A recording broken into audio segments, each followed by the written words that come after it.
ជំរាបសួរខ្ញុំបាទពិសិដ្ឋបាទនៅពេលនេះខ្ញុំបាទមានកិត្តិយសសូមផ្ដល់ជូននៅខ្សែវីដេអូមួយដោយសារតែមានបងប្អូនយើងជាច្រើនបានសាកសួរពាក់ព័ន្ធជាមួយនឹងព័ត៌មានអំពីកម្មវិធីមួយដែលខ្ញុំកំពុងតែរៀបចំគឺឈ្មោះថា Success 2.0 បាទហើយនៅពេលនេះខ្ញុំបាទមានកិត្តិយសនឹងបង្ហាញជូនត្រួសតាក់ទងជាមួយនឹង Success 2.0 ថាតើ Success 2.0 គឺជាអ្វីហេតុអ្វីបានជាអ្នកដែលគាត់ចូលរួមនៅក្នុង Success 2.0 មានមកពីប្រទេសផ្សេងឧទាហរណ៍ដូចជានៅពេលបច្ចុប្បន្នយើងមានបងប្អូនយើងនៅក្នុងប្រជាជាតិកម្ពុជាបងប្អូនយើងមកពីកូរ៉េខាងត្បូងហើយនឹងមានបងប្អូនយើងមកពីខាងសហរដ្ឋអាមេរិកបាទអញ្ចឹងពីមួយពេលទៅមួយពេលយើងសង្កេតឃើញថាសហគមន៍របស់យើងនៅក្នុង Success 2.0 មានការរីកចម្រើនមានការកើនឡើងដោយសារអ្វីដែលយើងផ្ដោតសំខាន់តាក់ទងជាមួយនឹងការអប់រំតាក់ទងជាមួយនឹងការធ្វើឲ្យជីវិតរបស់យើងមានភាពល្អប្រសើរទាំងនៅក្នុងក្រុមគ្រួសារទាំងនៅក្នុងការងារទាំងនៅក្នុងអាជីវកម្មបាទតើ Success 2.0 យើងធ្វើនៅកន្លែងណានៅពេលណាបាទ Success 2.0 គឺខ្ញុំធ្វើនៅទីនេះបាទអញ្ចឹងអ្វីដែលអស់លោកស្រីបងប្អូនយើងកំពុងតែឃើញនេះបាទខ្ញុំអង្គុយនៅទីនេះគឺជាកន្លែងដែលខ្ញុំនឹងធ្វើការបង្ហាត់បង្ហាញលក្ខណៈជាក្រុមទៅកាន់បងប្អូនយើងនៅក្នុងសហគមន៍ Success 2.0 ដែលមានមកពីបណ្ដាប្រទេសផ្សេងមានទាំងនៅស្រុកខ្មែរមានតែកូរ៉េខាងត្បូងមាននៅសហរដ្ឋអាមេរិកហើយនឹងមានបងប្អូនយើងប្រទេសផ្សេងទៀតកំពុងតែធ្វើការតាក់ទងដើម្បីស្នើសុំបាទចូលរួមជាសមាជិកនៅក្នុង Success 2.0 Community បាទអញ្ចឹងរៀងរាល់ថ្ងៃពុធបាទវេលាម៉ោង 9 យប់ទៅម៉ោង 10 កន្លះឬក៏ម៉ោង 11 បាទខ្ញុំនៅទីនេះហើយបងប្អូននៅតាមបណ្ដាប្រទេសនានាបាទយើងធ្វើការបង្ហាត់បង្ហាញឆ្លង Twitch តាមរយៈការប្រើប្រាស់នៅបច្ចេកវិទ្យាថ្មីគឺ Zoom ដែលយើងអាចឆ្លើយឆ្លងគ្នាបានយើងអាចមើលមុខគ្នាបានហើយលើសពីនេះខ្ញុំអាចបែងចែកនៅឯកសារដែលអស់លោកស្រីបងប្អូនយើងគាត់អាចមើលឃើញគាត់អាចកត់ត្រាគាត់អាចអានបាទនៅពេលដែលគាត់នៅផ្ទះរបស់គាត់នៅកន្លែងធ្វើការងាររបស់គាត់បាទអញ្ចឹងអ្វីដែលសំខាន់គឺធ្វើឲ្យការសិក្សារៀនសូត្រមានលក្ខណៈល្អប្រសើរដោយសារតែយើងប្រើប្រាស់នៅបច្ចេកវិទ្យាថ្មីដើម្បីជួយសម្រួលមកដល់ការសិក្សារបស់យើងហើយ Success 2.0 យើងបង្កើតឡើងនៅក្នុងទម្រង់ជាការបង្ហាត់បង្ហាញប្រចាំសប្តាហ៍មានន័យថារៀងរាល់ថ្ងៃពុធបាទរៀងរាល់ថ្ងៃពុធវេលាម៉ោង 9 យប់ទៅម៉ោង 10 ឬក៏ 11 យប់យើងនឹងធ្វើការជួបគ្នារៀងរាល់សប្តាហ៍បាទហើយជាគោលការណ៍នៅថ្ងៃអនាគតគឺបងប្អូននឹងជួបក្នុងមួយខែជួបខ្ញុំ2ដងផ្ទាល់អាចចោទសួរជាសំណួរហើយខ្ញុំនឹងផ្ដល់នៅការបង្ហាត់បង្ហាញដោយផ្អែកទៅលើតម្រូវការរបស់បងប្អូនយើងស្រ័យបាទ Success 2.0 នៅពេលដែលបងប្អូនយើងចូលមកក្នុងសហគមន៍ Success 2.0 នៅពេលដែលបងប្អូនទទួលបាននៃការបង្វឹកការបង្ហាត់បង្ហាញបាទនៅពេលដែលបងប្អូនធ្វើលំហាត់ពីមួយពេលទៅមួយពេលបាទក្នុងនាមខ្ញុំនិងក្រុមខូចរបស់ខ្ញុំយើងនឹងធ្វើការអង្កេតការវិភាគទៅលើអាកប្បកិរិយាទៅលើទម្លាប់ទៅលើចិត្តសាស្ត្រទៅលើយុទ្ធសាស្ត្រទៅលើរបៀបរបបនៅក្នុងការរស់នៅការកសាងទ្រព្យសម្បត្តិការកសាងភាពជោគជ័យព្រោះហើយយើងវាយតម្លៃទៅលើភាពចន្លោះប្រហោងកត្តាដែលធ្វើឲ្យអស់លោកស្រីបងប្អូនយើងដែលនៅក្នុងសហគមន៍ Success 2.0 អាចនឹងមិនទទួលបានភាពជោគជ័យលឿនអញ្ចឹងនៅពេលដែលយើងឃើញភាពចន្លោះប្រហោងយើងនឹងជួយបំពេញបាទតាមរយៈការផ្ដល់នៅការបង្ហាត់បង្ហាញបាទដូចគ្នាជាមួយនឹងលោកគ្រូពេទ្យបាទលោកគ្រូដុកទ័រនៅពេលដែលយើងទៅជួបគាត់បាទគាត់នឹងធ្វើការសិក្សាពីរោគវិនិច្ឆ័យបាទបន្ទាប់មកបានគាត់ដឹងថាយើងឈឺដោយសារអញ្ចេះ1ចេះ2ចេះ3គាត់នឹងផ្ដល់ការពិគ្រោះយោបល់គាត់នឹងផ្ដល់នៅថ្នាំដើម្បីឲ្យយើងលេបដើម្បីយើងប្រើប្រាស់ដើម្បីយើងព្យាបាលជំងឺរបស់យើងបាទដូចគ្នាដែរក្រុមការងាររបស់យើងនៅក្នុងកម្មវិធី Success 2.0 Community បាទក្រុមខូចរបស់យើងដែលនៅពេលបច្ចុប្បន្នមានរូបខ្ញុំមានបងប្រុសម្នាក់ទៀតដែលគាត់មកពីក្រុមហ៊ុន Multi Billion Dollar Company មានបងប្រុសម្នាក់ទៀតដែលគាត់មកពីក្រុមហ៊ុន Multi Million Dollar Company ហើយក៏យើងមានបងប្រុសម្នាក់ដែលគាត់មកពីក្រុមហ៊ុន Multi Billion Dollar Company ដែលគាត់នៅសហរដ្ឋអាមេរិកនៅពេលបច្ចុប្បន្នគាត់ចូលធ្វើជា observer បាទចូលធ្វើជា observer ដើម្បីយើងជួយសហការគ្នារួមជាមួយនឹងក្រុមការងាររបស់ខ្ញុំនៅ PM Leadership ដែលខ្ញុំកំពុងតែធ្វើការបណ្ដុះបណ្ដាលបង្វឹកគាត់ជាពិសេសដើម្បីឲ្យគាត់មានលទ្ធភាពមានសមត្ថភាពនៅក្នុងការជួយបងប្អូនយើងឲ្យសិក្សាបានលឿនដោយសារនៅពេលបច្ចុប្បន្ននេះអ្វីដែលខ្ញុំសប្បាយចិត្តបំផុតនោះគឺ ខ្ញុំតែងតែឮព័ត៌មានឮយោបល់ពីបងប្អូនយើងនៅក្នុងកម្មវិធីរបស់ខ្ញុំជាច្រើនដែលគាត់តែងតែនិយាយថាក្រុមការងាររបស់ខ្ញុំនៅ PM Leadership គឺជាមនុស្សមួយក្រុមដែលមិនមែនជាអ្នកលក់ទេគឺពួកគាត់ជាអ្នកផ្ដល់នូវការប្រឹក្សាយោបល់បាទមានន័យថាគាត់តែងតែសិក្សាអំពីតម្រូវការរបស់បងប្អូនយើងថាតើគាត់ត្រូវការអីបន្តមកទៀតបានគាត់តែងតែធ្វើការពិគ្រោះជាមួយខ្ញុំដើម្បីឲ្យរួមខ្ញុំមានឱកាសនៅក្នុងការរៀបចំនៅកម្មវិធីរៀបចំនៅការបង្ហាត់បង្ហាញដើម្បីឲ្យត្រូវជាមួយនឹងតម្រូវការរបស់បងប្អូនយើងនៅក្នុង Success 2.0 បាទអញ្ចឹងនេះគឺជាអ្វីមួយដែលប្លែកដែលយើងបានឈានដល់កម្រិតមួយខ្ពស់ជាងកម្រិតធម្មតាដែលយើងបានសិក្សាស្វែងយល់គោលដៅរបស់យើងគឺសិក្សាស្វែងយល់ពីបញ្ហារបស់បងប្អូននៅក្នុង Success 2.0 ឲ្យបានស៊ីជម្រៅរួចហើយយើងជួយបំពេញនៅចំណុចចន្លោះប្រហោងដើម្បីឲ្យបងប្អូនទទួលបានភាពរីកចម្រើនលឿនបាទអញ្ចឹងមានន័យថាពីមួយពេលទៅមួយពេលបងប្អូនយើងតែតែជួបខ្ញុំតែតែជួបក្រុមខូចរបស់យើងហើយលើសពីនេះទៀតបងប្អូននឹងជួបក្រុមការងាររបស់បងប្អូននៅក្នុងសហគមន៍ Success 2.0 នៅក្នុង Facebook Group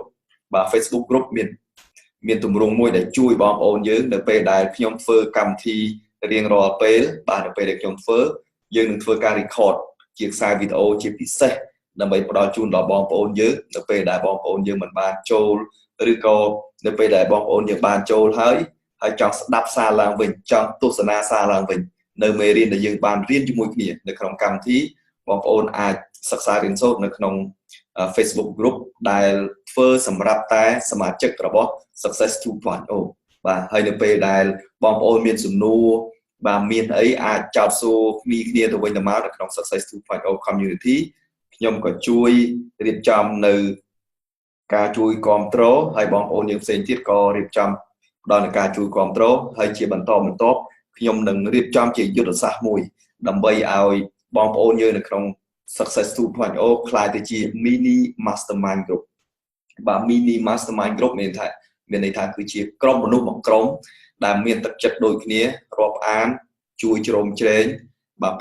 ធ្វើម៉េចឲ្យទាំងអស់គ្នារីករាយសប្បាយជោគជ័យបាទទទួលបាននៅភាពរីកចម្រើនឲ្យបានលឿនបាទអញ្ចឹងនៅពេលនេះខ្ញុំបាទសូមការអនុញ្ញាតដើម្បីបង្ហាញជូននៅ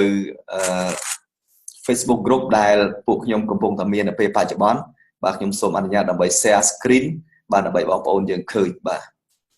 អូខេបាទនេះគឺជា screen នៃ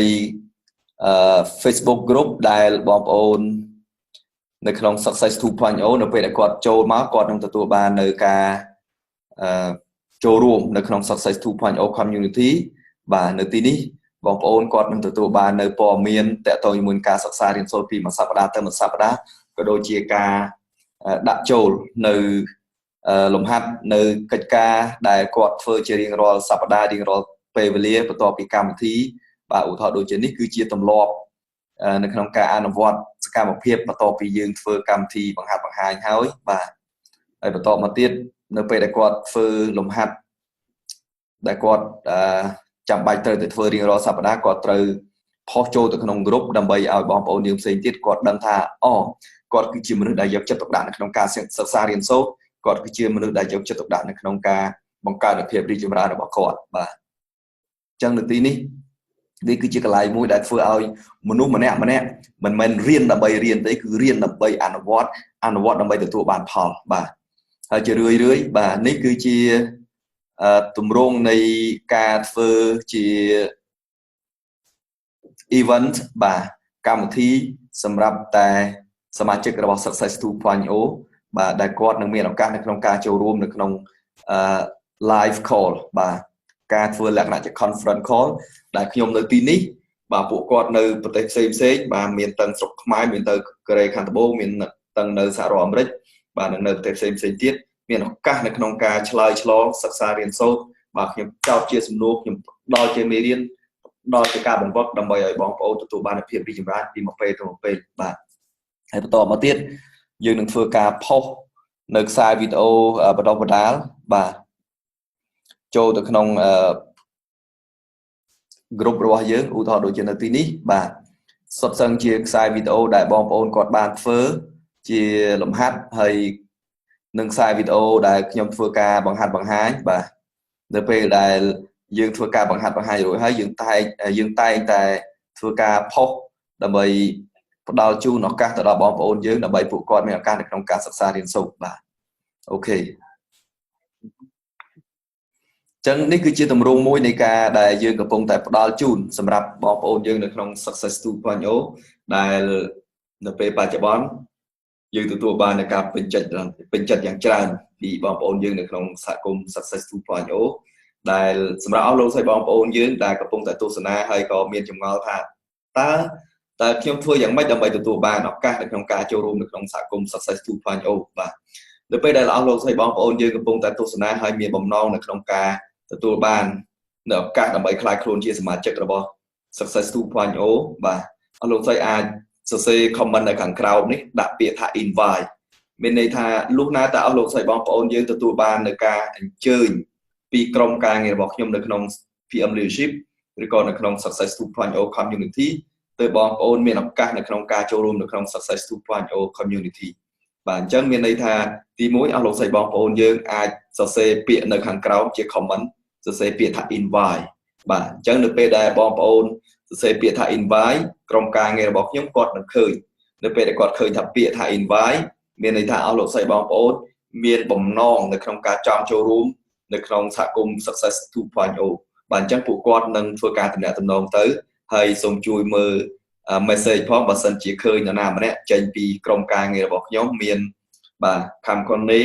បាទមាន Linet បាទមានបតីអញ្ចឹងគាត់នឹងធ្វើការទំនាក់ទំនងទៅបើសិនជាឃើញ message ពួកគាត់បាទសូមជួយឆ្លើយតបពួកគាត់ផងដើម្បីពួកគាត់នឹងសិក្សាអំពីតម្រូវការសិក្សាអំពីវត្ថុបំណងដែលអស់លោកស្រីបងប្អូនយើងចង់ចូលរួមនៅក្នុង Success 2.0 បន្ទាប់មកបានយើងធ្វើការវិតម្លៃថាតើអស់លោកស្រីបងប្អូនអាចចូលរួមនៅក្នុង Success 2.0 ចូលហើយទទួលបានលទ្ធផលទទួលបានភាពជោគជ័យទទួលបានភាពរីកចម្រើនជាមួយនឹងក្រុមការងាររបស់យើងអត់បើសិនជាអស់លោកស្រីបងប្អូនយើងដែលយើងមើលឃើញថាទោះបីចូលហើយប៉ុន្តែมันមានភាពរីកចម្រើនជាមួយនឹងក្រុមការងាររបស់យើងឬក៏អស់លោកស្រីណាដែលមានផ្នែកគំនិតដែលចង់គេហៅថា get rich quick ចង់មានលឿនបាទចង់រៀនថ្ងៃហ្នឹងមានថ្ងៃហ្នឹងបាទមានន័យថាអស់លោកស្រីបងប្អូនយើងមិនមែនជា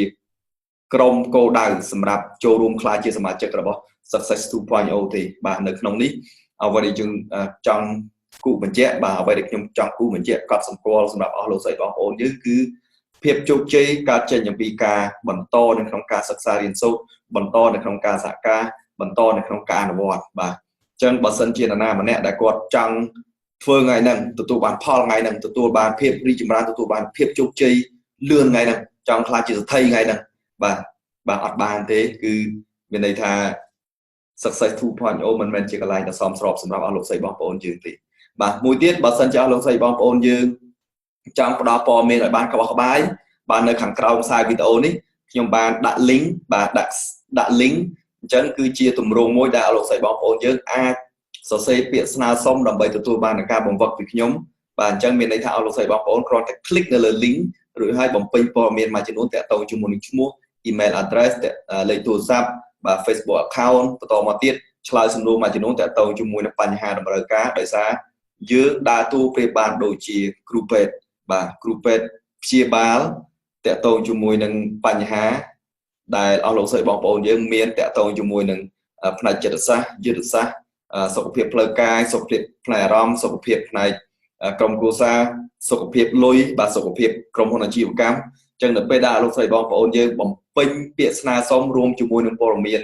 មួយចំនួនដែលអស់លោកស្រីបងប្អូនយើងបានបំពេញមកបាទក្រុមការងាររបស់ខ្ញុំរួមទាំងខ្ញុំនឹងធ្វើការវិភាគថាតើអស់លោកស្រីបងប្អូននឹងទទួលបានផលប្រយោជន៍ចេញពីការចូលរួមនៅក្នុងសហគមន៍ Success 2.0 ដែរឬក៏អត់បើសិនជាយើងមើលឃើញថានៅពេលដែលអស់លោកស្រីបងប្អូនយើងចូលរួមនៅក្នុង Success 2.0 ទទួលបានអត្ថប្រយោជន៍បាទទទួលបានប្រាក់ចំណូលកើនឡើងទទួលបានភាពជោគជ័យលឿនទទួលបានភាពរីកចម្រើនបាទយើងនឹងធ្វើការអញ្ជើញអស់លោកស្រីបងប្អូនយើងដើម្បីចូលរួមនៅក្នុង Success 2.0 បាទអញ្ចឹងងាយបើសិនជាអស់លោកស្រីបងប្អូនយើងចង់ចូលរួមនៅក្នុងកម្មវិធី Success 2.0 ទី1គឺសរសេរ comment នៅខាងក្រោម invite បាទក្រុមការងាររបស់យើងនឹងធ្វើការទំនាក់ទំនងទៅកាន់អស់លោកស្រីបងប្អូនយើងទី2អស់លោកស្រីគ្រាន់តែមើល link នៅខាងក្រោម ដែលអស់លោកស្រី click នៅលើ link ឬឲ្យបំពេញព័ត៌មានអស់លោកស្រីនឹងមានឱកាសនៅក្នុងការទទួលបានការអញ្ជើញពីក្រុមការងាររបស់ខ្ញុំដើម្បីចូលរួមនៅក្នុង Success 2.0 បាទអញ្ចឹងនៅទីនេះអ្វីដែលអស់លោកស្រីបងប្អូននឹងរំពឹងថាទទួលបានគឺឱកាសនៅក្នុងការសិក្សារៀនសូត្រដែលគោលការណ៍របស់ខ្ញុំគឺប្រកាន់ភាពសុចរិតភាពការសិក្សារៀនសូត្រមិនមានភាពលំអៀងទៅកាន់វិស័យណាមួយមានន័យថាទោះបីអស់លោកស្រីចូលចិត្តធ្វើអចលនទ្រព្យបាទចូលមកអស់លោកស្រីនឹងមានភាពរីកចម្រើនកាន់តែខ្លាំងនៅក្នុងវិស័យអចលនទ្រព្យបើសិនជាអស់លោកស្រីបងប្អូនយើងចូលមកចង់មានភាពរីកចម្រើនផ្នែកវិស័យការគ្រប់គ្រងអាជីវកម្មអស់លោកស្រីនឹងមានភាពរីកចម្រើនផ្នែកគ្រប់គ្រងអាជីវកម្មហើយយើងមិនមានភាពលំអៀងទៅលើវិស័យណាមួយឧទាហរណ៍យើងមិនមានការផ្សព្វផ្សាយមិនមានការលើកទឹកចិត្តបញ្ចុះបញ្ចូលឲ្យសមាជិករបស់យើងគាត់ជួយនៅក្នុងការលក់ជួយនៅក្នុងការធ្វើការផ្សព្វផ្សាយផលិតផលរបស់យើងឧទាហរណ៍ដូចជាវិស័យអចលនទ្រព្យឧទាហរណ៍ដូចជាវិស័យinsurance ធានារ៉ាប់រងអាយុជីវិតឬក៏វិស័យផ្សេងទៀតទេបាទអ្វីដែលយើងនឹងផ្ដល់ជូនជាពិសេសបាទសម្រាប់លោកស្រីបងប្អូនយើងគឺការអប់រំប្រកបដោយភាពស្មោះត្រង់ការអប់រំប្រកបដោយភាពបរិសុទ្ធការអប់រំដែលផុសចេញអំពីបេះដូងនៅក្នុងការជួយបងប្អូនយើងឲ្យទទួលបានភាពរីកចម្រើនក្នុងនាមជាមនុស្សក្នុងនាមជាបងប្អូនក្នុងនាមជាអ្នកដែលចូលរួមនៅក្នុងសហគមន៍របស់យើងគឺ Success 2.0 ខ្ញុំសូមផ្ដល់នៅគោលគំនិតមួយតាក់ទងជាមួយនឹង the law of success បាទឬក៏ principle of success បាទ principle of success មានចំណុចទី1គឺយើងត្រូវធ្វើអ្វីដែលអ្នកដទៃធ្វើឲ្យទទួលបានផលបាទទោះបីជាយើងនៅក្នុងវិស័យអីក៏ដោយបើសិនជាយើងយកទៅអនុវត្តហើយមនុស្សផ្សេងគេយកទៅអនុវត្តទទួលបាននូវភាពរីកចម្រើនខ្ញុំជឿថាអស់លោកស្រីបងប្អូនយើងយកទៅក៏ទទួលបានភាពរីកចម្រើនដែរកន្លងមកអ្នកដែលគាត់ចូលរួមនៅក្នុងកម្មវិធីរបស់ខ្ញុំមិនថា Mastery 2.0 ឬក៏ VIP coaching នៅពេលដែលគាត់យក success principle ឬក៏ success strategy យកទៅអនុវត្តខ្ញុំសង្កេតឃើញថាពួកគាត់ទទួលបានភាពរីកចម្រើនលឿន